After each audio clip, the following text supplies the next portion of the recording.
Hello दोस्तों, स्वागत है आप सभी का आपके अपने परिवार दीक्षित एजुकेशन अड्डा पर। दोस्तों, आज मैं आप सभी के लिए ऐसी क्लास लेकर आया हूं जिसके अंदर से हर परीक्षा में 2 से 3 सवाल आपसे पूछे जाते हैं। अगर आपका UP police constable SSC GD यानी कि भारतवर्ष में कोई सा भी एग्जाम हो जिसके अंदर हिंदी आपसे पूछी जाती है, उन सभी परीक्षाओं के लिए आज की क्लास अति महत्वपूर्ण होगी। आज की क्लास के अंदर हम पढ़ने वाले हैं बहुत ही महत्वपूर्ण टॉपिक क्रिया को लेकर। आज मैं आपको पूरी क्रिया इस तरह से बताने वाला हूं, एक भी सवाल आपका परीक्षा में गलत नहीं होगा। सारी क्लास को आप अपनी कॉपी के अंदर नोट करके रखिएगा। 100% आज की क्लास से आपको बहुत कुछ सीखने को मिलने वाला है। आइए दोस्तों, बिना देर किए हुए शुरू करते हैं आज की क्लास। देखते हैं अपने पूरे टॉपिक को, जो कि दोस्तों क्रिया है। सबसे पहले हम बात करेंगे क्रिया और उसके भेद को लेकर। दोस्तों, अगर आपसे क्वेश्चन ऐसे पूछा जाए, कर्म के आधार पर क्रिया कितने प्रकार की होती है, तो आप आंसर देंगे कर्म के आधार पर क्रिया 2 प्रकार की होती है। कौन कौन सी? एक होती है सकर्मक, एक होती है अकर्मक। परीक्षाओं में मोस्ट रिपीटेड क्वेश्चन बनता है सकर्मक और अकर्मक से। तो मैंने अभी आपको क्या बताया, कर्म के आधार पर क्रिया कितने प्रकार की है? कर्म के आधार पर क्रिया 2 प्रकार की है, सकर्मक क्रिया और अकर्मक क्रिया। आइए चलते हैं अगले फैक्ट की ओर। अब दोस्तों बात करते हैं संरचना के आधार पर। अगर आपसे पेपर में पूछा जाए संरचना के आधार पर क्रिया कितने प्रकार की होती है, तो आप आंसर देंगे संरचना के आधार पर क्रिया 5 प्रकार की होती है। कौन कौन सी? सामान्य क्रिया, संयुक्त क्रिया, पूर्वकालिक क्रिया, प्रेरणार्थक क्रिया और कृदंत क्रिया। मोस्ट इंपॉर्टेंट क्वेश्चन है, याद रखिएगा। अगर आपसे संरचना के आधार पर क्रिया पूछे तो आप बताएंगे 5 प्रकार की। अगर आपसे कर्म के आधार पर क्रिया पूछे तो आप बताएंगे 2 प्रकार की। आइए दोस्तों बात करते हैं सारे टाइप्स को लेकर अलग अलग। अब दोस्तों सबसे पहले हम पढ़ेंगे सकर्मक क्रिया। सकर्मक क्रिया होती क्या है ये आपको पता होना चाहिए, और परीक्षा में यहीं से सवाल आपसे पूछे जाते हैं। उम्मीद करता हूं आपको पूरा दोस्तों मैटर सही से दिख रहा होगा। दोस्तों सकर्मक क्रिया होती क्या है? क्रिया के साथ क्या, किसे और किसको प्रश्न लगाने पर यदि कोई उत्तर प्राप्त हो तो वह सकर्मक क्रिया होगी। दोस्तों आपको परिभाषा याद नहीं करनी है, आपको एग्जाम में परिभाषा नहीं लिखनी होती है, आपको दोस्तों उसका आंसर लगाना होता है। आप प्रश्न देखकर उसका उत्तर तुरंत लगाएंगे, ऐसी ट्रिक मैं आपको बताने वाला हूं। दोस्तों सकर्मक क्रिया होती क्या है? आपके सामने कोई भी वाक्य लिखा हो, आप केवल 3 प्रश्न कीजिए उससे। 1 नंबर क्या करना है आपको? क्या, किसे और किसको। ये 3 प्रश्न करने पर अगर कोई उत्तर आपको मिलता है तो वह सकर्मक क्रिया होगी। अगर आपको कोई उत्तर नहीं मिलता है तो वह अकर्मक क्रिया होगी, जिसकी बात अभी हम आगे करेंगे। जैसे कि आपके सामने एक वाक्य लिखा है, वह किताब पढ़ता है। दोस्तों इसमें आप लगा के देखिएगा, इसमें क्या शब्द लगा के देखिएगा। वह क्या पढ़ता है? वह किताब पढ़ता है। वह अखबार पढ़ता है, यानी कि दोस्तों हमको उत्तर प्राप्त हो रहा है, यानी कि क्या शब्द लगाने के बाद हमें उत्तर प्राप्त हो रहा है। वह किसे पढ़ता है? वह अखबार को पढ़ता है, वह पुस्तक को पढ़ता है। वह किसको पढ़ता है? वह अखबार को पढ़ता है, वह पुस्तक को पढ़ता है। यानी कि दोस्तों ये तीनों एग्जाम्पल सेटिस्फाई हो रहे हैं इस ऑप्शन के थ्रू। अब दोस्तों आप देख सकते हैं वह लिखता है, इसमें लगाएगा वह क्या लिखता है। आपके दोस्तों इसका उत्तर प्राप्त होगा आपको।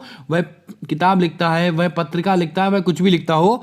तो आप दोस्तों आप देख सकते हैं इस तरह से आपको केवल 3 शब्द दोस्तों पूछने हैं। क्या क्या? क्या, किसे और किसको। ये 3 प्रश्न पूछिए जो वाक्य आपका लिखा हुआ है। अगर आपको उत्तर मिले तो समझ लीजिएगा वहां पर सकर्मक क्रिया होगी, अगर उत्तर नहीं मिलता है तो आप समझ लीजिएगा वहां पर अकर्मक क्रिया होगी।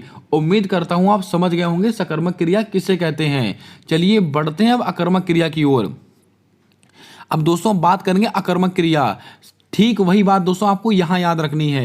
क्रिया के साथ क्या, किसे और किसको, क्या, किसे और किसको प्रश्न लगाने पर यदि कोई उत्तर प्राप्त ना हो तो वहां पर अकर्मक क्रिया होगी। जैसे कि दोस्तों राम जाता है, अब आप बोलिएगा राम जाता है। अब आप अगर यहां पर क्या शब्द लगाएंगे? राम क्या जाता है। ये देखिए दोस्तों इसका कोई मतलब नहीं है, इससे आपको दोस्तों कोई उत्तर नहीं मिल रहा है। राम क्या जाता है, दोस्तों कोई वाक्य नहीं बना है, इसका आपसे कोई उत्तर नहीं मिल रहा है। तो यानी कि दोस्तों अब आप यहां से लिख सकते हैं राम किसे जाता है, राम किसको जाता है, किसको जाता है। आप ये तीनों शब्द लगा के देखिएगा, आपको उत्तर नहीं मिलेगा। यानी कि ये दोस्तों कैसी क्रिया हो गई? ये अकर्मक क्रिया हो गई। अब जैसे कि दोस्तों मोहन बाजार जाता है, मोहन बाजार जाता है, तो यहां पर दोस्तों आप क्या शब्द लगाइए? मोहन क्या बाजार जाता है, मोहन किसे बाजार जाता है, मोहन किसको बाजार जाता है। हमें कोई भी उत्तर प्राप्त नहीं हो रहा है, इसका मतलब क्या है, ये एक आकर्मक क्रिया है। याद रखिएगा, आपको वाक्य दिए जाएंगे और आपसे पूछा जाएगा कि निम्नलिखित में से कौन सकर्मक क्रिया है, कौन सी आकर्मक क्रिया है। तो आपको ऐसे ही आंसर निकालना है पेपर के अंदर। आपको दोस्तों थ्योरी नहीं रटनी है, आपको एग्जाम्पल और उसकी ट्रिक को याद रखना है। उम्मीद करता हूं आप आकर्मक क्रिया भी अच्छे से समझ गए होंगे। चलिए बढ़ते हैं अगले टाइप की ओर। अब दोस्तों हमारा अगला टाइप है सामान्य क्रिया। ये दोस्तों संरचना के आधार पर अब हम पढ़ने वाले हैं सामान्य क्रिया, मोस्ट इंपॉर्टेंट। यहां से आपको क्या याद रखना है दोस्तों, इनकी कुछ परिभाषाएं, इनके उदाहरण है, ये आपको याद रखने हैं दोस्तों। आपको परिभाषाओं पर इतना ध्यान नहीं देना, इनके उदाहरण पर ध्यान देना है। दोस्तों सामान्य क्रिया क्या होती है, वह वाक्य जिसमें एक ही कार्य हो, सबसे महत्वपूर्ण, जिसमें एक ही कार्य हो और उस कार्य को करने के लिए एक ही क्रियापद हो, वहां पर क्या होगा, सामान्य कार्य होगा। दोस्तों ऐसा वाक्य आपको ढूंढना है जहां पर केवल एक कार्य हो और एक ही क्रियापद हो, वहां पर दोस्तों सामान्य क्रिया होगी। अब दोस्तों आप एग्जाम्पल पर ध्यान दीजिएगा। मोहन पढ़ता है, दोस्तों यहां पर केवल एक ही कार्य हो रहा है, मोहन पढ़ने का काम कर रहा है, केवल एक ही कार्य हो रहा है और दोस्तों एक ही कार्य हो रहा है और एक ही क्रियापद है। तो दोस्तों कैसी क्रिया है, सामान्य क्रिया है। वह खेलता है, केवल एक ही कार्य हो रहा है, तो दोस्तों कौन सी हो गई, सामान्य क्रिया। सोहन पत्र लिखता है, दोस्तों केवल एक ही कार्य हो रहा है, लिखने का कार्य हो रहा है, सोहन के द्वारा किया जा रहा है, तो दोस्तों कैसी क्रिया हो गई, ये सामान्य क्रिया हो गई। उम्मीद करता हूं आप सामान्य क्रिया भी अच्छे से समझ गए होंगे। चलिए बढ़ते हैं अगली क्रिया की ओर। अब दोस्तों बात करते हैं संयुक्त क्रिया को लेकर, ये भी बहुत महत्वपूर्ण है, परीक्षा में पूछी जाती है। अब दोस्तों संयुक्त क्रिया आपको क्या याद रखना है, वह वाक्य जहां पर एक कार्य और दो क्रियापद हो। ये लीजिए इंपॉर्टेंट क्वेश्चन आपसे दोस्तों याद रखिएगा, वह वाक्य जहां पर दोस्तों केवल एक कार्य हो लेकिन दो क्रियापद हो, वहां पर दोस्तों क्या होगा, संयुक्त क्रिया। तो दोस्तों आपको वाक्य दिया जाएगा, मोहन खाना खा लिया, मोहन खाना खा लिया। अब देखिए दोस्तों यहां पर कार्य क्या है, कार्य तो एक ही है ना, खाना खाने का कार्य हो रहा है, लेकिन दोस्तों यहां पर क्रियापद कितने हैं, क्रियापद हैं दो। कौन कौन से, एक है खा, एक है लिया। अब देखिए दोस्तों मोहन खाना खा लिया, वह पढ़ लिया, पढ़ लिया, ये दो क्रियापद है ना दोस्तों। आप देख सकते हैं खा लिया, पढ़ लिया, ये कैसी क्रिया हो गई, ये संयुक्त क्रिया हो गई। ये इंपॉर्टेंट टाइप है, परीक्षा में कई बार पूछा जाता है। आपको 4 भाग के ऑप्शन में देगा और आपसे पूछेगा कि निम्नलिखित में से संयुक्त क्रिया किसमें है। तो आप याद रखिएगा, कार्य केवल एक होगा, खाना खाने का कार्य हो रहा है, पढ़ने का कार्य हो रहा है, लेकिन दोस्तों वहां पर क्रियापद कितने हैं, क्रियापद हैं दो। देखिए मोहन खाना खा लिया, तो दोस्तों खा और लिया दो क्रियापद हो गए। उम्मीद करता हूं आप समझ गए होंगे। अगर क्लास पसंद आ रही है तो क्लास को दिल से लाइक कीजिएगा। चैनल पर पहली बार आए हों तो चैनल को सब्सक्राइब कर बेल वाला आइकन ध्यान से दबाइएगा, ताकि आने वाली सारी क्लासेस के अपडेट्स आप तक आसानी से पहुंचते रहें। अगर आपका यूपी पुलिस कांस्टेबल का एग्जाम है और एसएससी जीडी का, यानी कि कोई सा भी आप एग्जाम देने वाले हैं, तो जितनी क्लासेस यहाँ पर अपलोड की जा रही हैं, एक भी क्लास मिस मत कीजिएगा। सारी क्लासेस में सवाल हैं, आपके प्रीवियस ईयर में पूछे गए सवाल और एक्सपेक्टेड क्वेश्चन आपको कराए जा रहे हैं। आइए चलते हैं अगली क्रिया की ओर। अब दोस्तों पूर्वकालिक क्रिया, इस क्रिया के ऊपर आप जितना हो सके उतना इंपॉर्टेंट डाल लीजिएगा, आपकी परीक्षा में आपको नंबर दिलाएगी। ये क्रिया अति महत्वपूर्ण दोस्तों ये टाइप होता है, ये आपकी परीक्षा के लिए, इसके ऊपर आप डबल स्टार लगाएं। पूर्वकालिक क्रिया होती क्या है, पूर्वकालिक क्रिया में मुख्य क्रिया के पहले जो क्रिया होती है वह पूर्ण हो जाती है। सबसे अच्छी बात दोस्तों आपको याद रखनी है, जो पूर्वकालिक क्रिया होती है, पूर्वकालिक क्रिया में जो मुख्य क्रिया होती है, इसके पहले जो क्रिया होती है वह पूर्ण हो जाती है। लेकिन दोस्तों अगर आपको इतना ना याद रहे तो आप दोस्तों केवल एक लाइन याद रखिएगा, कौन सी, पूर्वकालिक क्रिया में अधिकतर कर शब्द लगा होता है, दोस्तों पूर्वकालिक हो जाएगी। ये देखिए, वह पढ़कर सो गया, वह लड़कर खेलने चला गया। यानी कि दोस्तों आप ऊपर देखिए क्या लिखा हुआ है, पूर्वकालिक क्रिया में मुख्य क्रिया के पहले जो क्रिया होती है वह पूर्ण हो गई होती है। यानी कि दोस्तों वह पढ़कर सो गया, उसका दोस्तों जो मुख्य क्रिया थी क्या था, सोना, लेकिन उससे पहले कौन सी क्रिया उसने की है, पढ़कर। यानी कि पहले उसने पढ़ाई की और फिर सो गया, पढ़कर, खाकर, लड़कर। ये देखिए दोस्तों, वह लड़कर खेलने चला गया, यानी कि जो मुख्य क्रिया है कौन सी, खेलने गया, लेकिन उससे पहले जो क्रिया हुई है वो पूर्ण हो चुकी है। कैसे गया था, लड़ाई कर, लड़कर। तो दोस्तों और कौन सा शब्द लगा, ये कर शब्द लगा है। जहां पर आपको पढ़कर, लड़कर, खाकर, पीकर, सोकर, उड़कर, ये सब शब्द जहां पर दिखाई दें तो आप समझ लीजिएगा वहां पर दोस्तों पूर्वकालिक क्रिया का उपयोग किया गया है। उम्मीद करता हूं आपको समझ में आया होगा। अगर समझ में आया है तो दिल से लाइक कीजिएगा। चलिए बढ़ते हैं अगले फैक्ट की ओर। अब दोस्तों बात करते हैं प्रेरणार्थक क्रिया। दोस्तों मैंने यहाँ पर केवल वही टाइप लिए हैं जो आपकी परीक्षाओं में पूछे जाते हैं। फालतू का ज्ञान आपको नहीं बटोरना है, केवल फैक्ट आपको याद रखने हैं जो आपकी परीक्षा में आते हैं। दोस्तों प्रेरणार्थक क्रिया, इसके ऊपर भी आप स्टार लगाएं। मोस्ट इंपॉर्टेंट टाइप है आपकी परीक्षा के लिए। जब वाक्य में कर्ता स्वयं कार्य ना करके अन्य किसी से कार्य करवाए तो या कार्य करने की प्रेरणा दे, तो वहां पर कौन सी क्रिया होगी? प्रेरणार्थक क्रिया होगी। याद रखिएगा, जब दोस्तों कर्ता कोई कार्य स्वयं नहीं करता है, दूसरे से करवाता है या दोस्तों उस कार्य को करने के लिए प्रेरणा देता है, तो वहां पर दोस्तों कौन सी क्रिया होगी? प्रेरणार्थक क्रिया। अब दोस्तों प्रेरणार्थक क्रिया के उदाहरण देखिएगा। वह मोहन को हंसाता है।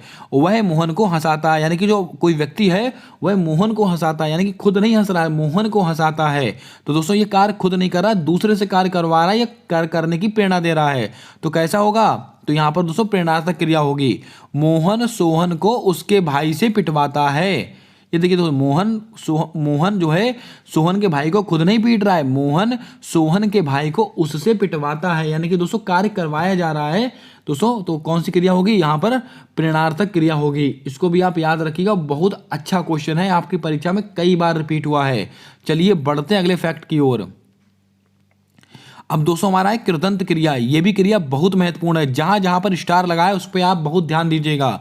अब दोस्तों कृदंत क्रिया कौन सी होती है? जब धातु में ना के अलावा, ये लीजिए दोस्तों एक बहुत महत्वपूर्ण ट्रिक, जब धातु में ना के अलावा या ना को छोड़कर कोई अन्य प्रत्यय जोड़ा जाए। दोस्तों आपको याद होगा उपसर्ग कहाँ लगता है? उपसर्ग लगता है पहले, प्रत्यय कहाँ पर लगता है? प्रत्यय लगता है बाद में। याद रखिएगा दोस्तों, उपसर्ग पहले लगता है, प्रत्यय बाद में लगता है। तो यहां पर क्या बोला गया है? जब धातु में ना के अलावा या ना को छोड़कर कोई अन्य प्रत्यय जोड़कर क्रिया बनाई जाती है, वह कृदंत क्रिया कहलाती है। इतनी बात आपको याद रखनी है। अब इसके उदाहरण क्या है?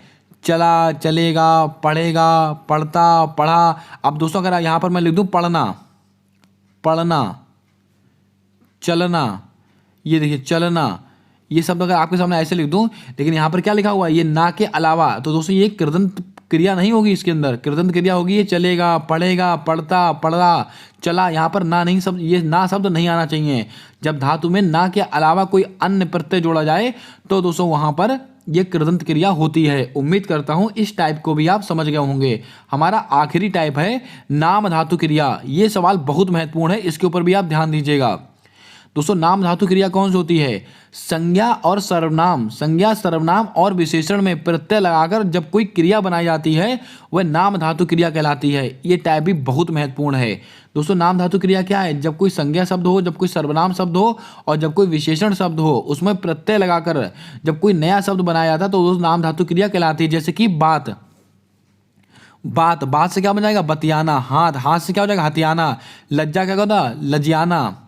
या दोस्तों सुंदर क्या होगा? सुंदरता। अपना क्या होगा? अपना, अपनाना। इसको भी आप याद रखिएगा, बहुत महत्वपूर्ण फैक्ट है ये।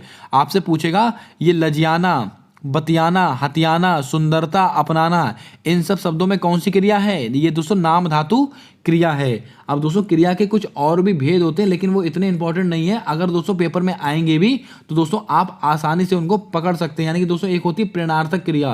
प्रेरणार्थक क्रिया क्या होगी दोस्तों? एक होती है आज्ञावाचक क्रिया, उसमें दोस्तों आज्ञा दी जा रही होगी। वो ऐसी क्रियाएं होंगी जो दोस्तों आप आसानी से उसमें देखकर पकड़ सकते हैं। लेकिन ये महत्वपूर्ण क्रियाएं थी जो दोस्तों परीक्षाओं में बहुत बार पूछी जाती हैं। मैंने क्रिया के टॉपिक को बहुत अच्छे तरीके से आपको समझाने का प्रयास किया है। अगर आपको पसंद आया हो तो दिल से लाइक कीजिएगा। वीडियो समझ में आई है तो दोस्तों चैनल को सब्सक्राइब कर बेल वाला आइकन ध्यान से दबाइएगा, ताकि आने वाली सारी क्लासेस के अपडेट्स आप तक आसानी से पहुंचते रहें। धीरे धीरे कर हिंदी के जितने भी टॉपिक हैं सारे टॉपिक हम यहाँ पर कवर करेंगे। अभी तक दोस्तों अगर आपने समास वाली वीडियो ना देखी हो, यूपी पुलिस कांस्टेबल की प्लेलिस्ट में पड़ी है, उसको भी आप देख लीजिएगा। समास मैंने दोस्तों पूरा कवर कर दिया है आप लोगों के लिए। आज दोस्तों मैंने क्रिया के टॉपिक को बहुत अच्छे तरीके से आपको समझाया है। ऐसे ही कर दोस्तों धीरे धीरे हम सारे टॉपिक यहाँ पर पढ़ने वाले हैं। मिलते हैं नेक्स्ट क्लास में, तब तक के लिए जय हिंद, जय भारत। दोस्तों अपना सपोर्ट, अपना प्रेम हमारे इस यूट्यूब चैनल के साथ हमेशा यूं ही बनाकर रखिएगा।